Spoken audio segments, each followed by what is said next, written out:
From Canada, Citizens Forum, where we look at the important issues of the day through a lens of democracy and media and try to figure out, how do we build a better country for ourselves?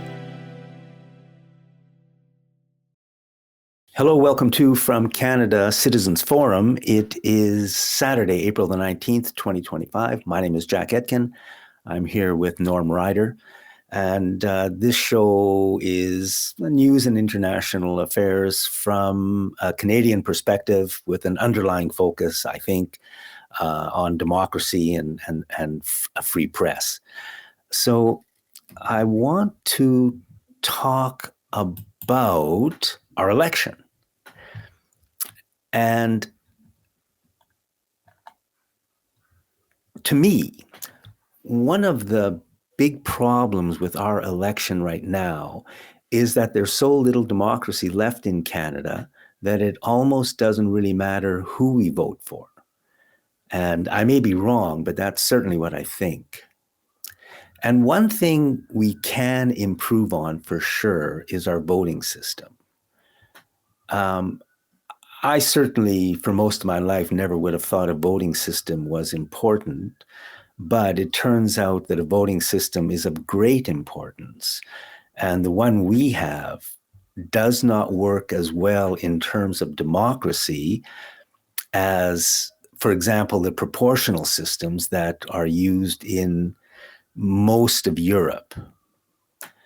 And I think a voting system, a democratic voting system, is a very important step towards more democracy. What we have in Canada is what I would call a very undemocratic voting system that does not give us the governments we want. And it's also a voting system that I think is more easily controlled by the people who own the media. With a proportional system, their power is less. But with our first past the post system, I think it increases their power to influence our elections. If we had a proportional voting system, this election that we're having now would be a lot different. And I also think that Canada would be a much better place to live in if we had a proportional system, voting system in Canada now. Here in Canada, we almost never talk about voting systems as if they were of no importance.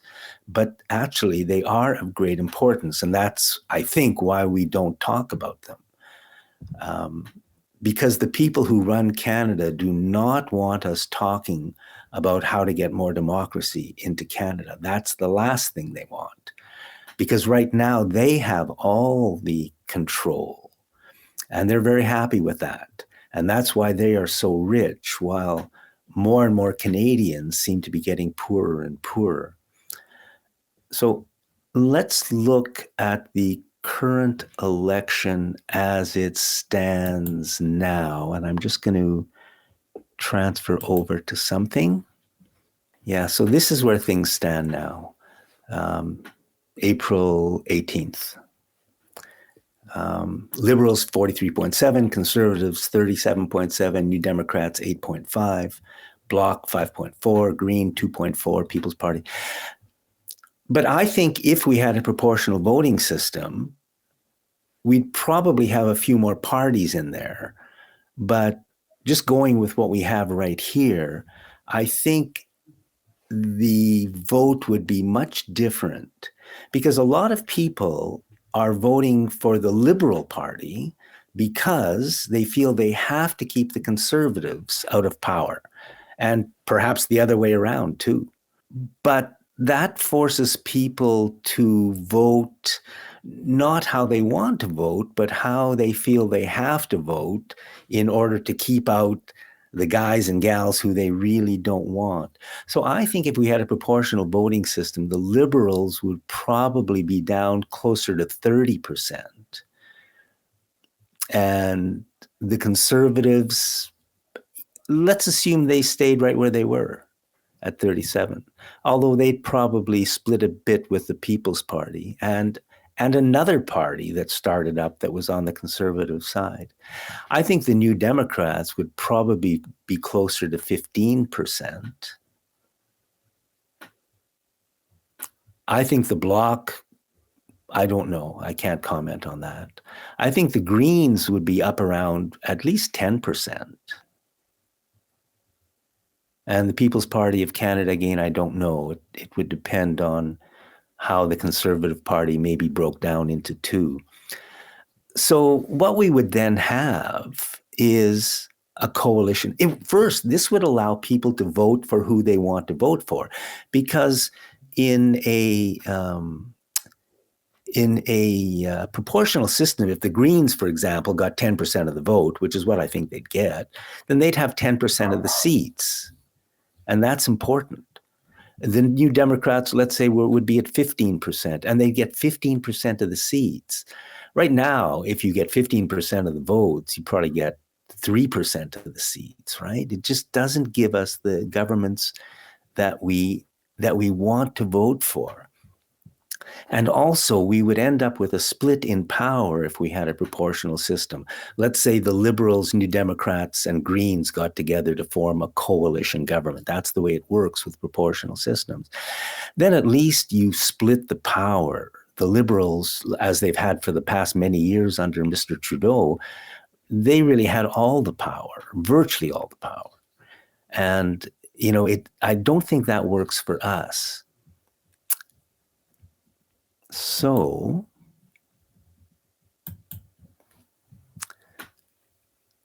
why isn't it a topic of this election that we talk a bit about getting more democracy into Canada and, for example, changing our voting system?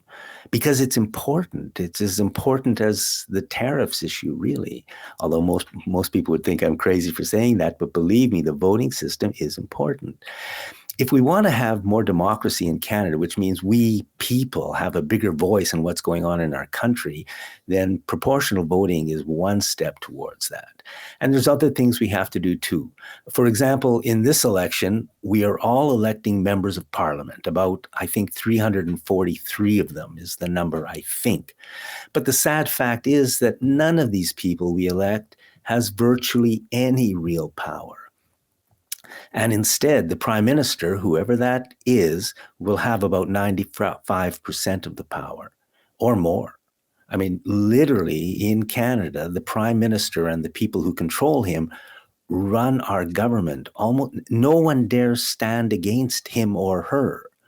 And if the prime minister works for big business, which I think they always do, then that's not good for the rest of us, because there's too much power concentrated in one person's hands when the power should be in our hands. And believe me, at least I think, we would not have the housing crisis and the healthcare crisis and the cancer crisis that we have in Canada if we had more democracy in Canada. And I think that should be one of the number one issues of this election, but it doesn't even get a mention. But democracy is important for us, and we really should be looking at who has stolen it from us and how to get it back. And unfortunately, neither our media nor our politicians are allowed to talk about that kind of stuff. So it's up to all the rest of us. And I hope we at least begin to give it a thought. Norm, any comment on that, or on to your first topic? Well, I agree our electoral system is totally broken.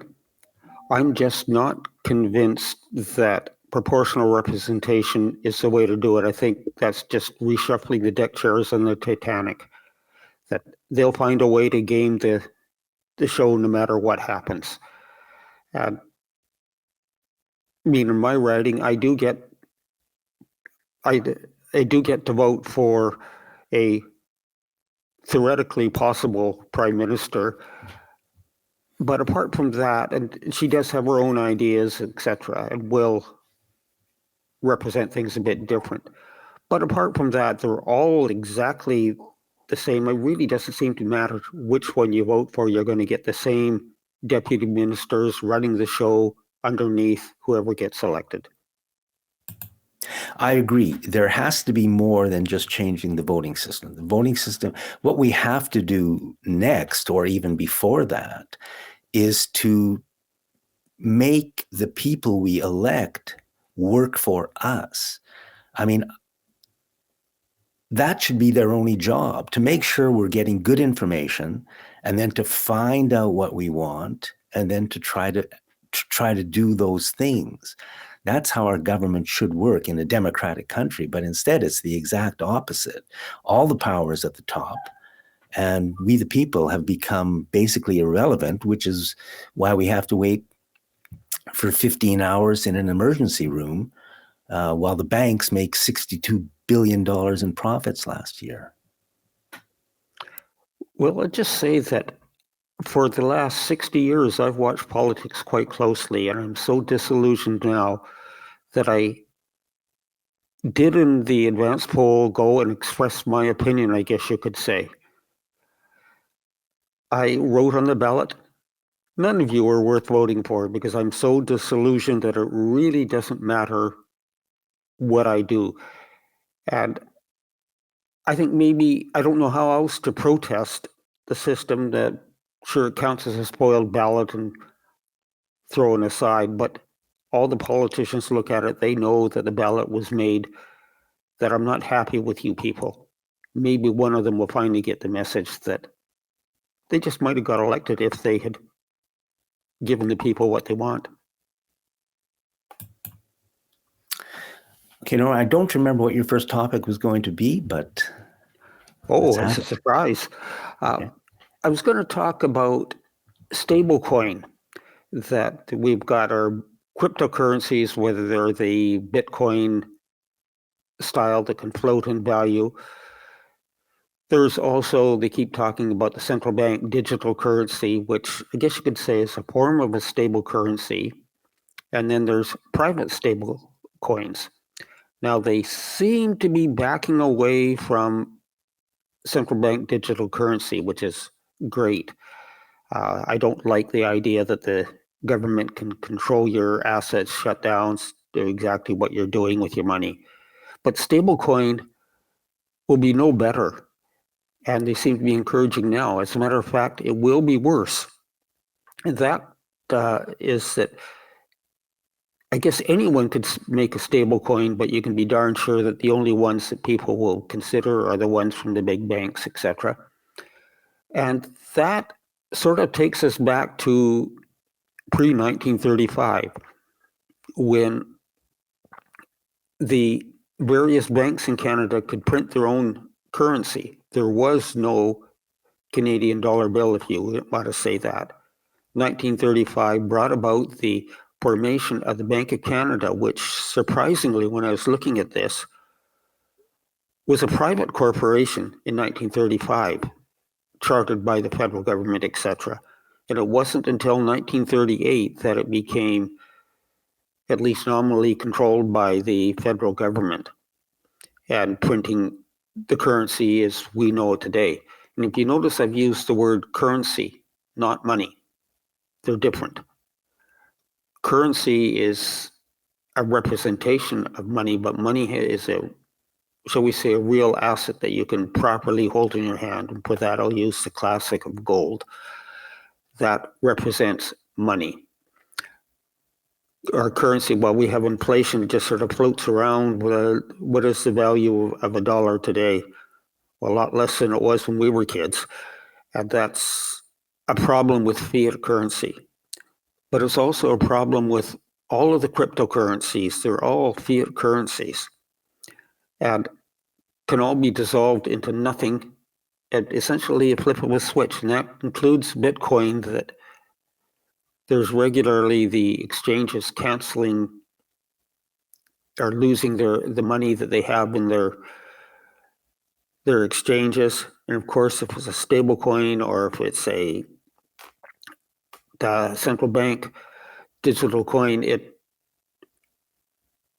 is very easy for them just to literally disappear everything.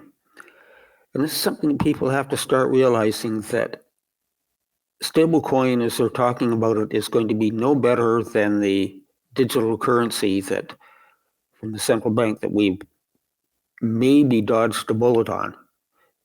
It'll probably even be worse because it'll give more power to the private financial institutions. I knew nothing about that, so thank you for an interesting introduction to an interesting topic.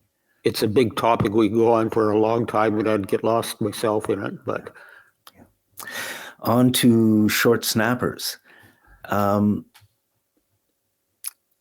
one, the Green Party was kicked out of the debates. And I found it to be very interesting because what we were told on day one there was the French language debate and the English language debate. On the morning of the French language debate, the Greens were kicked out of the debate. And, I'm not happy with that. But what we were told in the media was that there's I think there's 343 seats open, and the Greens weren't running in enough ridings. They had to be in 290 or whatever it was, but they weren't in enough. So I thought, okay, I mean, if you didn't make the rules, if the Greens couldn't meet the requirements, then okay, that makes sense. But then the next day, when the English language debate happened, I was shocked that Mr. Blanchette of the Bloc was in the debate because they're not even running in 9 provinces. So then I began to think, well, there is something very wrong here. And what I think the real reason the Greens were kicked out of the debate was the people who run Canada, the oil companies and the banks and the miners and the loggers and the financiers and the speculators, they don't want to hear what the Green Party has to say. And even more, they don't want us to hear what the Green Party had to say. So they just kicked them out. And the media, literally within half a day or a day, the story was gone, as if it was no importance. And the environmental movement, such as it is, has not even mounted a response. I mean, the Green Party got kicked out of the debate, and here in Canada, we're so kind of disorganized and so controlled that there is no response anywhere to it. Or if there was a response, it certainly wasn't reported in the corporate-owned media.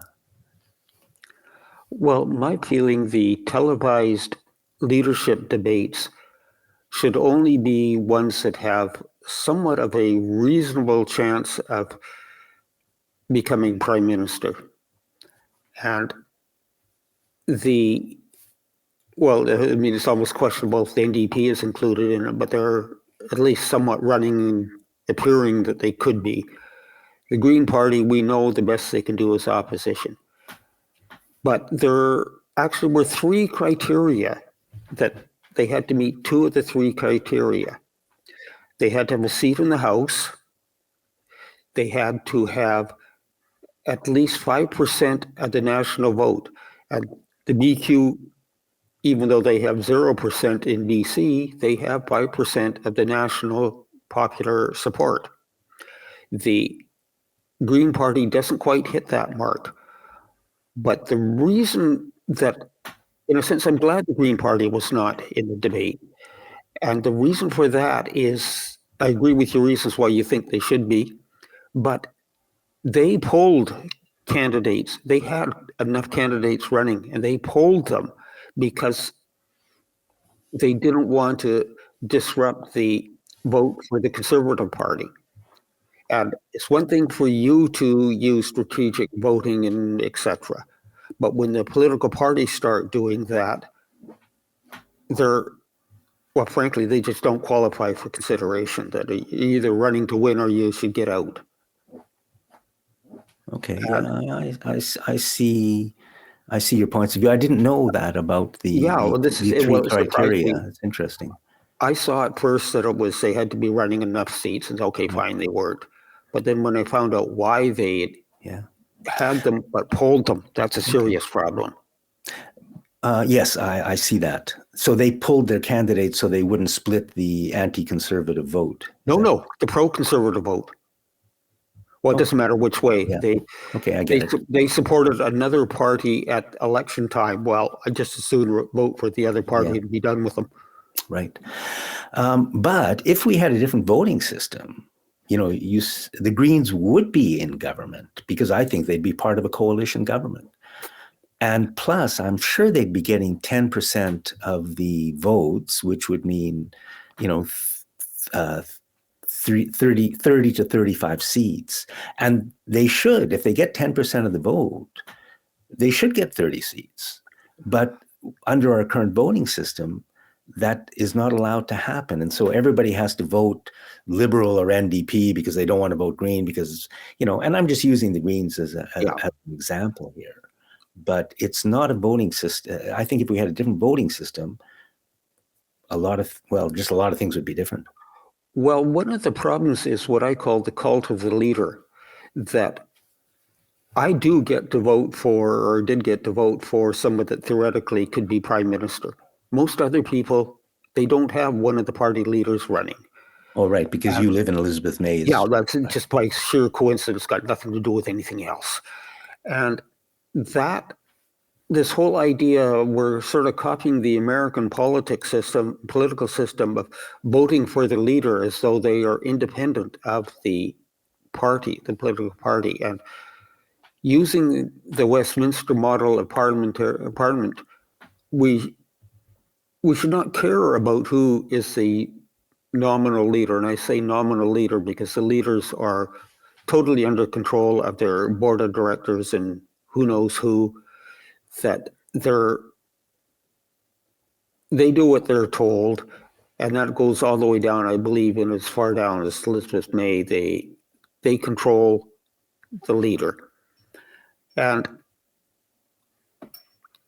we should be changing our voting system in the sense of only focusing on what local representative person will be the best one to help you with the government.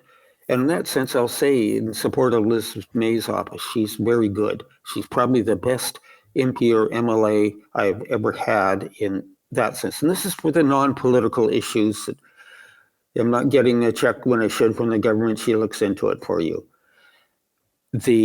She's up against another one who I feel will be probably the worst local representative, or one of the worst that I've ever had. And when she was a council member, that our council, you could write a letter into council at that time, and then you had 2 minutes to speak to the letter if you went to the council. Now, I got up to speak to the letter. Now, I wrote the letters carefully with what I had in the letter. You would speak to a few different points and to emphasize. Well, she immediately piped up, and this to me is, I don't care what her political views are. What does the letter say? I didn't bring my glasses. I can't read the letter. And for a councillor or any elected person to show up at a meeting without having prepared themselves for the meeting. If she couldn't read my letter, she couldn't have read anything else in the agenda either. That to me is just unforgivable for that type of person to just not be prepared for their meeting. All I can see her doing is voting whatever way, in her case here, Polyev will tell her to vote, or the whip will tell her to vote, and I'm not sure she'll even know what she's voting on. Yeah. You're speechless on that when you. And again, I'll say what I said earlier. The only job really of the people we elect should be to make sure that we have good information, and then to find out what the electorate, the citizenry wants, and move us in those directions. That should be their only job. No, they have one additional job, and that is that, we'll just say for argument's sake, your pension check's not showing up from the government. Yes, of course. And that, I mean, it's got nothing to do with your opinion or anything else.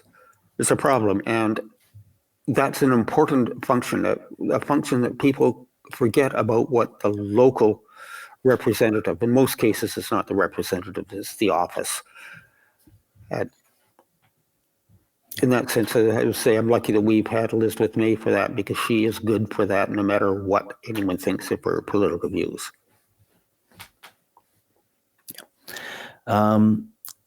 Last short snapper, that one, neither of those were short, but several days ago, two police officers in Vancouver were kind of set on fire by somebody they were trying to arrest.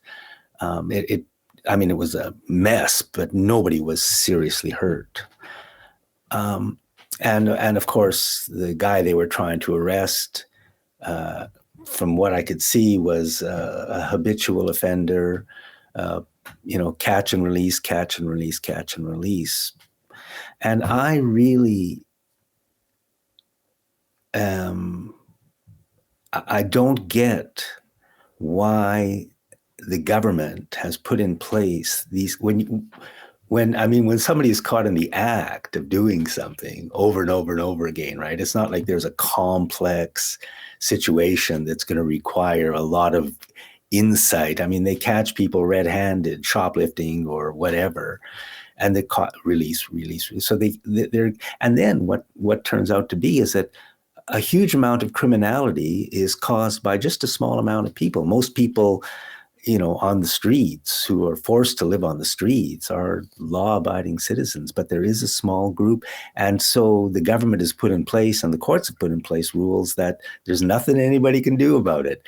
And I think the only reason they do that is they want chaos in the streets. So we have, stores closing because of the shoplifting, and now we have police officers being set on fire. And yet the government just doesn't change. Well, I didn't hear about that with the police officers. That is a concern, a big concern.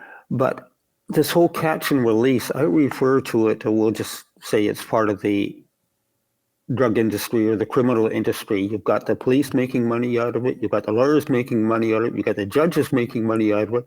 The ones that get the least out of it are the ones that are committing the crimes. And maybe they have to rethink this whole process. It's obviously it's not working if it's escalating to the point of burning up police officers. Yeah.